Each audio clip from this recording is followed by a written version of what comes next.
As pessoas estão gritando e acenando com as mãos na sala de leilões. O leiloeiro não consegue acalmar todos porque o lote sobre a mesa é a sujeira mais cara do mundo. Seu preço é de cerca de 9 bilhões de dólares. Mas é muito difícil imaginar seu valor real. Porque é sujeira de Marte.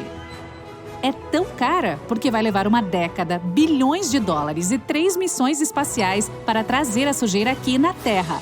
E já começamos a primeira missão.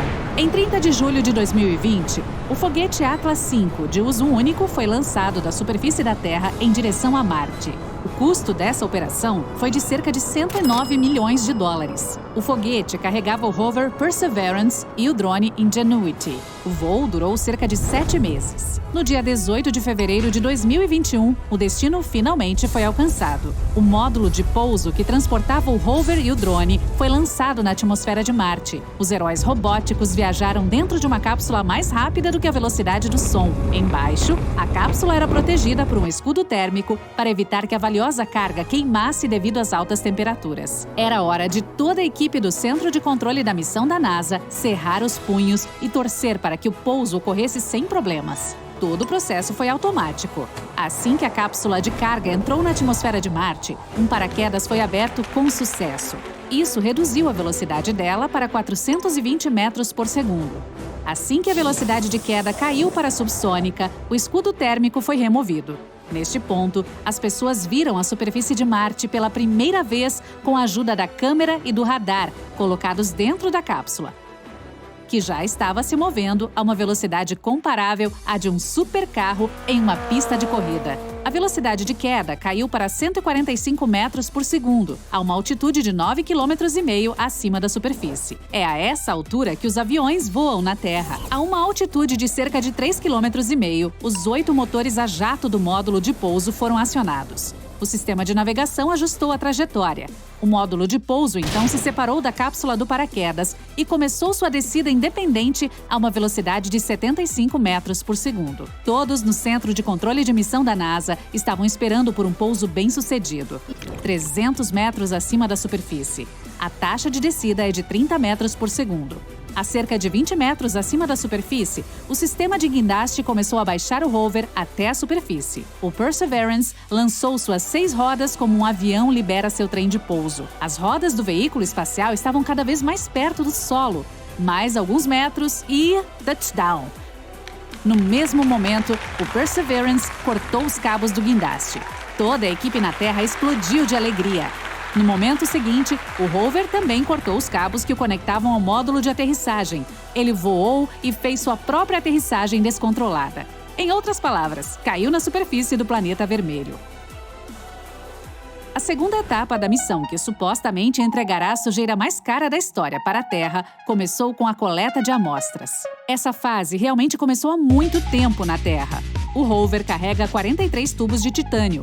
Cada um deles pode conter uma amostra de solo do tamanho de um dedo mínimo humano. Enquanto preparavam esses tubos em um laboratório na Terra, os cientistas primeiro sopraram um pouco de ar através dos tubos. Em seguida, os banharam em banheiras cheias de acetona e outros produtos químicos para garantir que nenhuma bactéria permanecesse dentro. Depois, foram colocados em um forno aquecido a 150 graus por 29 horas. Quando a Perseverance coleta amostras nesses tubos, elas podem ser armazenadas por pelo menos 10 anos. Em comparação, o material de solo lunar, colocado em caixas seladas, só podia ser armazenado por 10 dias. A Perseverance também possui muitos equipamentos e espectrômetros para pesquisa de material e ainda tem um laser poderoso. O rover pode derreter rochas sólidas em plasma e então analisar sua composição. Os cientistas esperam encontrar vestígios de organismos vivos nessas amostras de solo. É exatamente por isso que a Perseverance pousou na cratera J0.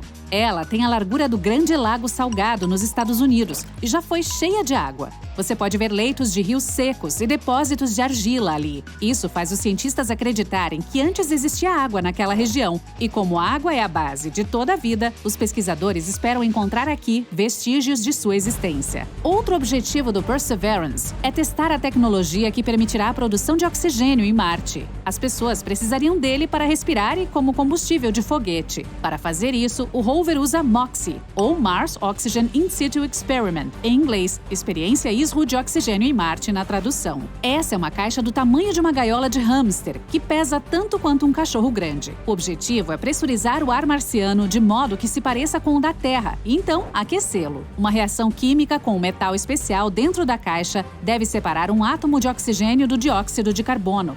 Como resultado, teremos monóxido de carbono e oxigênio puro.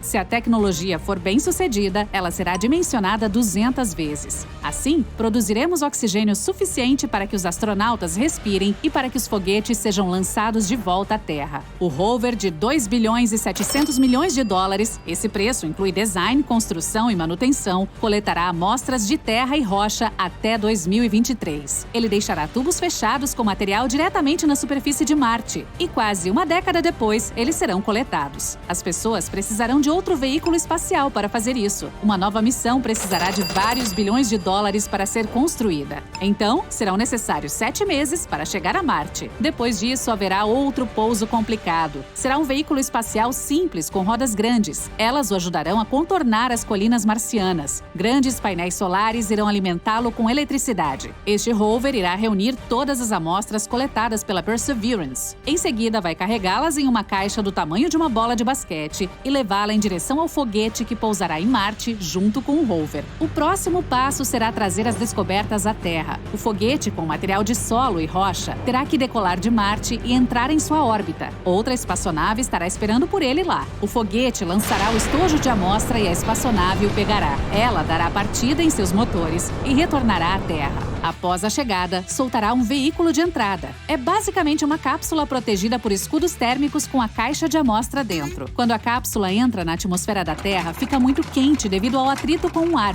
Mas os escudos protegerão o material e a cápsula pousará em algum lugar de Utah. Toda a missão de entrega das amostras irá durar cerca de 5 anos. Só depois disso, as amostras estarão prontas para pesquisa e as pessoas finalmente descobrirão se houve vida em Marte. Foi antes do nascimento da Terra? Cerca de 4 bilhões de anos atrás? Ou antes de os humanos se tornarem uma espécie inteligente? Os cientistas esperam encontrar as respostas para essas perguntas. É por isso que essas amostras valem, na verdade, muito mais do que 9 bilhões de dólares. E se Marte realmente se tornasse um lugar potencialmente habitável e as pessoas quisessem construir uma colônia lá? Então, seriam necessárias mais algumas décadas de trabalho antes que pudéssemos chegar ao planeta vermelho. Para fazer isso, as pessoas teriam que usar muitas dezenas de foguetes. Primeiro, uma espaçonave vazia seria colocada em órbita com a ajuda de um foguete de lançamento. Em seguida, outro foguete levaria carga para ela e seria necessário mais um para reabastecer o veículo espacial. Só então começaria uma viagem de 7 meses a Marte. A espaçonave teria que entregar equipamentos de pesquisa, materiais de construção e outros suprimentos para Marte. Então, precisaríamos organizar a produção de energia. Podemos utilizar usinas nucleares ou painéis solares para isso. As casas para as pessoas provavelmente estariam localizadas no subsolo. A atmosfera de Marte não tem muita proteção contra a radiação solar, portanto, seria necessário se esconder do Sol. As próximas tarefas seriam a produção de combustível e oxigênio. A MOXIE poderia nos ajudar com isso e, claro, ao cultivo de alimentos. Isso seria feito com estufas herméticas em solo marciano, mas ainda teríamos que usar trajes espaciais lá. Para se sentir em casa, as pessoas teriam que terraformar Marte. Teríamos que aquecer o planeta e criar uma atmosfera semelhante à da Terra. A pressão por lá agora permite apenas que a água exista em seu estado sólido. Teríamos que torná-la líquida. Os cientistas oferecem muitas maneiras de fazer isso. Uma delas é fazer um enorme meteorito colidir com Marte. Mas seja qual for o método, ainda levaria muitas dezenas ou mesmo centenas de anos antes que pudéssemos chamar Marte de nosso novo lar.